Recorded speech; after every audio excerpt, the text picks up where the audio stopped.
femme épousable doit être émotionnellement stable. Ça veut dire quoi? Elle doit guérir de ses déceptions amoureuses passées. Pourquoi? Pour ne pas embrasser la nouvelle relation en collant l'étiquette de l'ex sur le nouveau gars. Très important. Je vois des femmes, à peine elles sortent d'une déception amoureuse, elle est déjà entrée dans l'autre. Tu as oublié la déception de ton ex quand?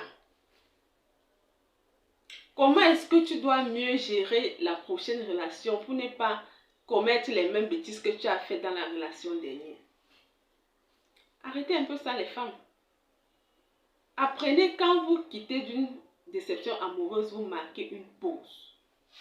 Oui, les hommes, il faut prêter attention à cela. Parce que quand vous avez une femme qui n'est pas stable émotionnellement, elle change vite de tempérament. Bref, elle n'est pas focalisée. Ça veut dire, tu peux être avec elle aujourd'hui, vous causez, vous entendez par rapport à un point. Après 2 heures de temps, elle change d'avis. Là, c'est très dangereux parce que quand c'est comme ça, vous ne maîtrisez pas votre conjointe. Ce n'est pas une femme de parole. Elle n'est pas crédible. Quand tu n'es pas émotionnellement stable, tu perds ta crédibilité. Et quand tu perds ta crédibilité, tu deviens quoi? Imagine, tu es avec ton chéri, il ne peut pas te faire confiance. Il ne peut pas dire oui, j'ai causé telle chose avec ma chérie, on doit mettre ça en application. Il doit toujours s'attendre à ce que toi, et quand elle change d'avis, elle n'a pas de raison fondée. Ça n'a pas de raison, c'est dans sa tête. Bref, elle a déjà pensé un truc qu'elle a mis sur toi et qu'elle ne peut pas te dire parce qu'elle n'a pas de preuves. Voilà pourquoi elle a les sauts d'humeur. Maintenant, elle est contente. Après 2 minutes, tout change. Vraiment, si vous voulez la paix dans votre foyer, si vous voulez la stabilité dans votre foyer, il faut chercher une femme qui est émotionnellement stable. Et j'invite les femmes qui sont dans cette situation à apprendre à guérir de leurs blessures du passé. Oui, c'est possible. Vous êtes tous les premiers à dire le remède de l'homme, c'est l'homme. Le remède de la femme, c'est la femme. Ça ne marche pas dans tous les cas. Bref, tout ça même sur le folklore. Il y a ce qu'on appelle la conscience qui est là pour nous rappeler à chaque fois ce qu'il faut, ce qui y est.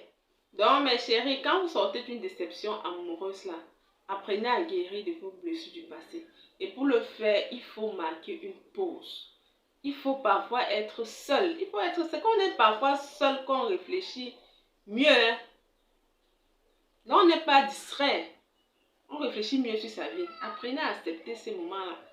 Pas que tu sors d'une relation, à peine ton pied est en train de sortir de l'autre, l'autre est déjà dans une autre relation.